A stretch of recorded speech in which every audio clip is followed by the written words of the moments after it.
తెలంగాణ రాజకీయాలలో be tax అనే ఆరోపణ ఒకటి సంచలనంగా మారింది.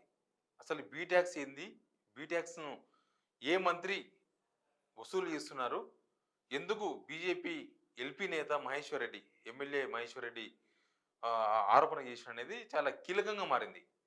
ఇప్పటికే కాంగ్రెస్ పార్టీ ఇక్కడ నుంచి డబ్బులు వసూలు చేసి ఆహ్, దేశంలో బీజేపీకి అంటే ఢిల్లీకి పంపిస్తున్నారు సూట్‌కేసుల్లో అని కేటీఆర్ ఆరోపణ చేసిండ్రు. ప్లస్ కేటీఆర్ మీద కేసు కూడా బుక్ అయింది. ఎవరో కాంగ్రెస్ కార్యకర్త హన్మకొండలో కేసు పెట్టిండ్రు. నిరాధార ఆరోపణలు రేవంత్ రెడ్డికి డబ్బులు వసూలు చేసి ఢిల్లీకి పంపిస్తున్నారన్న ఆరోపణలు కేటీఆర్ ఎందుకు చేస్తారని ఆ కేసు బుక్ అయింది.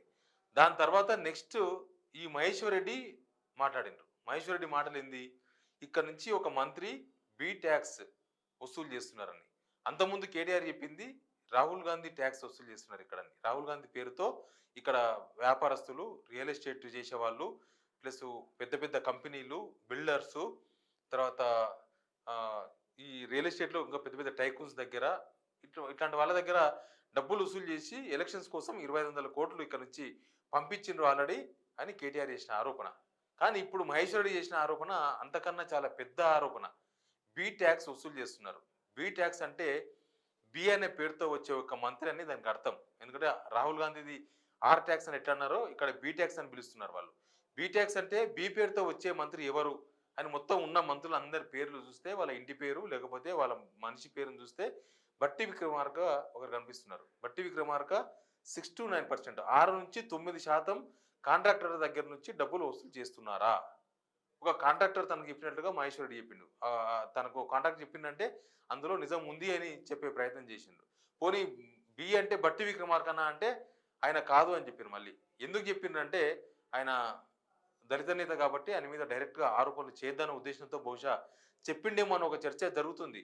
కానీ బట్టి విక్రమార్క 6-9 6-9% కమిషన్‌ని కాంట్రాక్టర్ దగ్గర తీసుకుంటున్నారా అనేది ఇప్పుడు ఒక పెద్ద క్వెషన్. బట్టి విక్రమార్క నిజంగా ఇప్పటిదాకా ఆయన మీద ఏం ఆరోపణలు లేవు. ఆయన మీద రిమార్కులు లేవు, మార్కులు లేవు, ఏమి లేవు. అట్లాంటి బట్టి విక్రమార్క డిప్యూటీ సీఎంగా ఉన్నారు. సేమ్ టైమ్ ఫైనాన్స్ మినిస్టర్‌గా ఉన్నారు. కాంట్రాక్టర్ పోయే డబ్బులన్నీ కూడా అన్నిటికీ పర్మిషన్‌లు ఇచ్చేది బట్టి విక్రమార్కనే. వేరే మంత్రి చేతిలో ఉండదు. కాబట్టి బట్టి విక్రమార్కకు స్కోప్ ఉంది. కాంట్రాక్టర్ దగ్గర ఏ మంత్రి అయినా, ఏ ప్రభుత్వం అయినా కమిషన్‌లు తీసుకుంటారనేది ఓపెన్ సీక్రెట్. అసలు కమిషన్‌లు లేకుండా కాంట్రాక్టర్లకు డబ్బులు పోనే పోవు. అసలు అట్లా కమిషన్‌లే కాకుండా ఇంకా పైరవీలకు డబ్బులు ఇచ్చి కూడా కాంట్రాక్టర్లు వాళ్ళు చేసిన పనులకు డబ్బులు తీసుకుంటూ ఉంటారు. అట్లా ఇప్పుడు బట్టి విక్రమార్క ఫైనాన్స్ మినిస్టర్ హోదాలో కాంట్రాక్టర్ల దగ్గర కమిషన్‌లు తీసుకొని అవి డబ్బులు ఇస్తున్నారా? వాళ్ళ బిల్స్ వాళ్ళకి ఇస్తున్నారా? అనేది ఒక పెద్ద చర్చనీయాంశంగా మారింది. నిజంగా ఆహ్, ప్రతిపక్షంగా ఉన్న బీఆర్ఎస్ పైనో, బీజేపీ పైనో కాంగ్రెస్ నేతలు ఆరోపణలు చేశారు తప్ప, ఇట్లాంటి ఆరోపణలు వచ్చినప్పుడు, ఇట్లాంటి విమర్శలు వచ్చినప్పుడు దాని మీద ఎవ్వరు కిక్కుమనరు. ఎవరు కనీసం స్పందించరు. బీ ట్యాక్స్ పేరు మీద వస్తున్న, బి పేరు మీద వస్తున్న బట్టి విక్రమార్క కూడా దీని మీద ఇప్పటిదాకా స్పందించలేదు. అట్లాంటి కమిషన్స్ వసూలు చేస్తున్నారా? ఆ కమిషన్స్ ఎక్కడి నుంచి వసూలు చేస్తున్నారు?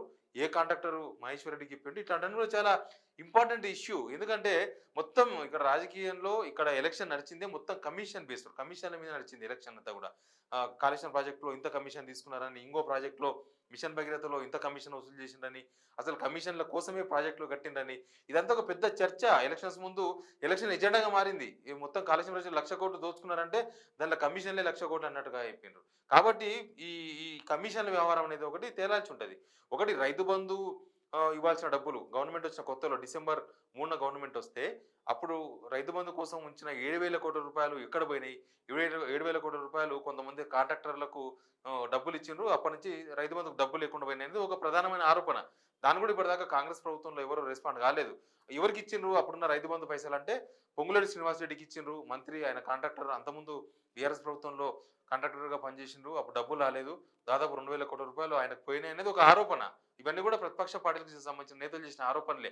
ఇంకా మిగతావి కూడా వాళ్ళకు అనుగుణంగా వాళ్ళకు అనుయాయులుగా ఉండే కాంట్రాక్టర్లకి ఈ రైతు బంధు డబ్బులన్నీ కూడా ట్రాన్స్‌ఫర్ అయిపోయినాయి అనేది ఒక పెద్ద ఆరోపణ.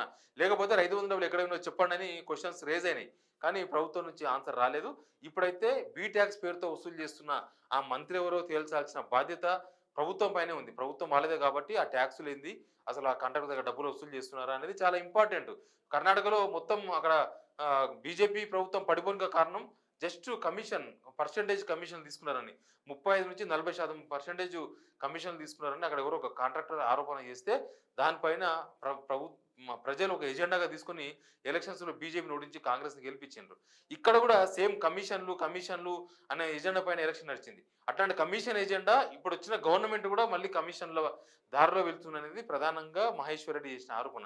కాబట్టి ఈ బీటాక్స్ చేస్తున్న మంత్రి ఎవరు, ఈ బీటాక్స్ లో 6 to 9% దేని కింద వసూలు చేస్తున్నారు, ఏ కాంట్రాక్టర్ దగ్గర వసూలు చేస్తున్నారు, ఇది అంతా కూడా తేల్చాల్సిన అవసరం అయితే ఉంది. లేకపోతే ప్రజలు ప్రతిరోజు కౌంటర్ ఇవ్వరు, కానీ ట్యాక్సులు వసూలు చేస్తున్నారు, ఈ జేబుల్లోకి డబ్బులు వసూలు చేస్తున్నారు, కాంట్రాక్టర్ దగ్గర నుంచి పర్సెంటేజ్ తీసుకుంటారు అనేది జనాల్లో కూడా ఒక చర్చనీయాంశంగా మారింది. ప్రభుత్వం దీనికి క్లారిటీ ఇవ్వాల్సిన అవసరం ఉంది.